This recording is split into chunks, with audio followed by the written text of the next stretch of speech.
Olá pessoal, estamos aqui mais uma vez nessa quinta-feira, 9 de agosto. Temos por título Encorajando os Outros.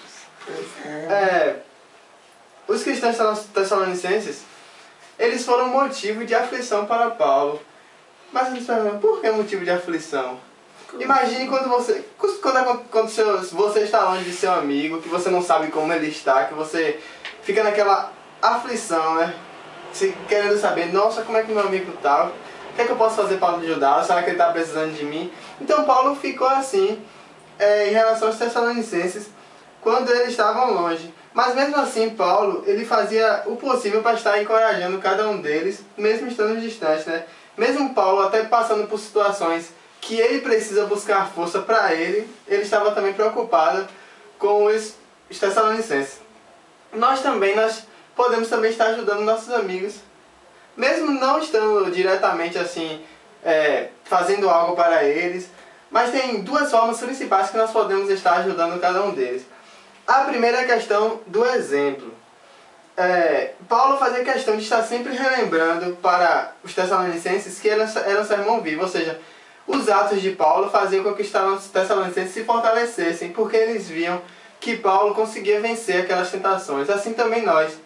Há uma necessidade que nós estejamos sempre mais próximos de Deus para que nós possamos estar vencendo as tentações, as provações, e assim as pessoas que estão ao nosso redor vejam que é possível vencer cada tentação dessa, né? E assim se fortalecer. Nós podemos buscar forças principalmente no exemplo de Cristo.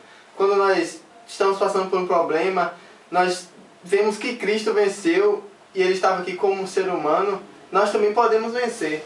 Mas e aquelas pessoas que nunca tiveram a oportunidade de conhecer a história de Cristo, de conhecer o próprio Cristo? Nós acabamos sendo o Cristo para essas pessoas, né? Já pararam para pensar nisso? Que aquelas pessoas que não tiveram a oportunidade de conhecer isso, quando nos vê vencendo, quando nos vê conseguindo vitórias diante dos problemas, elas veem que é possível. Então, primeiro ponto importante é a gente estar dando exemplo, né? Para que outras pessoas que estejam nos vendo estejam também se esforçando para vencer também. Só te ajudando, é porque seremos um reflexo da vitória de Cristo. Né? Isso aí. Reflexo. E o segundo aspecto muito importante e necessário é a questão ore sem cessar. Toda oportunidade que Paulo tinha, ele fazia com que os tessalonicenses soubessem que ele estava orando por eles. Então também, inclusive o próprio Cristo, ele orou pelos discípulos. Então essa necessidade que nós temos de estar orando, porque nós sabemos que quando nós oramos, coisas acontecem. Então que nós possamos estar orando cada vez mais, para que a oração nos ajude a vencer, a fortalecer, a termos força para vencer as tentações, e também possamos estar orando para que possa ajudar essas outras pessoas. E assim como Paulo, simplesmente por saber, né, que os tessalonicenses estavam bem, quando Timóteo disse para ele, isso fortaleceu a fé dele e o animou. Que nós possamos também estar ficando felizes ao saber que nós estamos ajudando pessoas a ficarem mais fortes aos pés de Cristo, né, Giba? Hoje a gente não falou ainda, mas você, eu tenho certeza que já percebeu que a gente faz os comentários diversificados da lição de jovens, tanto da lição de adultos. Mas hoje eu quero te convidar, você que usa a lição de adultos, a você olhar a lição do final para o início.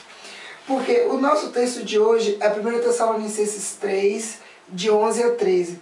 E eu quero ler junto com você o texto 13, o versículo 13, que diz assim: deste modo Deus dará força ao coração de vocês, e vocês serão completamente dedicados a Ele, e estarão sem culpa na presença do nosso Deus e Pai, quando nosso Senhor Jesus vier com todos os que são dele. Amém. Porque eu quero te convidar a você pegar aqui a lição do final para o início. Por quê?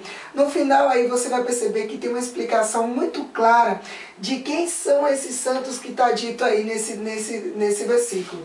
Que é justamente seres celestiais, anjos de Deus que estarão com ele, que virão com ele a partir da sua segunda vinda. Nós sabemos que no Novo Testamento, quando aparece a palavra santos, ela está atribuída aos seres humanos, que têm ali a justiça de Cristo imputada neles. E isso os faz com que eles se tornem santos.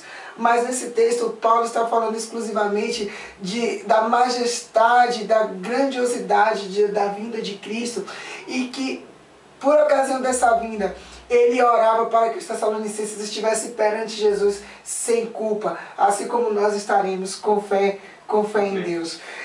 E aí nós podemos voltar aqui um pouquinho e nós vemos também mais uma vez Paulo falando da importância do amor como componente do evangelho na vida dos tessalonicenses. Por quê? Porque era esse amor que contagiaria os vizinhos, que contagiaria a comunidade, que contagiaria todos que estavam ali com eles, para que eles pudessem guiar essas pessoas ao céu também. E a parte mais espetacular da lição para mim durante toda a semana, e que está claro aqui nessa frase muito interessante, seria legal eu falar com minhas palavras, mas ler vai ser assim esplêndido. Os relacionamentos cristãos não têm data de validade, eles são projetados para durar para sempre. Essa foi a ênfase da lição de toda essa semana. O meu relacionamento com você, Carlos, a nossa amizade com você aí que está no vídeo, nos assistindo daí do outro lado, a sua amizade com as outras pessoas, olha, não tem prazo de validade, é para a eternidade. Porque o nosso primeiro relacionamento que não tem prazo de validade é com Jesus. Jesus quer ter um relacionamento conosco para a eternidade. E Ele nos convida a termos relacionamentos com as outras pessoas para a eternidade.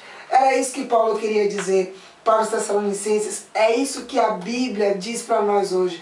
As suas amizades, as pessoas que estão do seu lado, a sua preocupação deve ser apenas em levá-las para o céu. Porque Jesus quer isso e porque nós seremos felizes assim.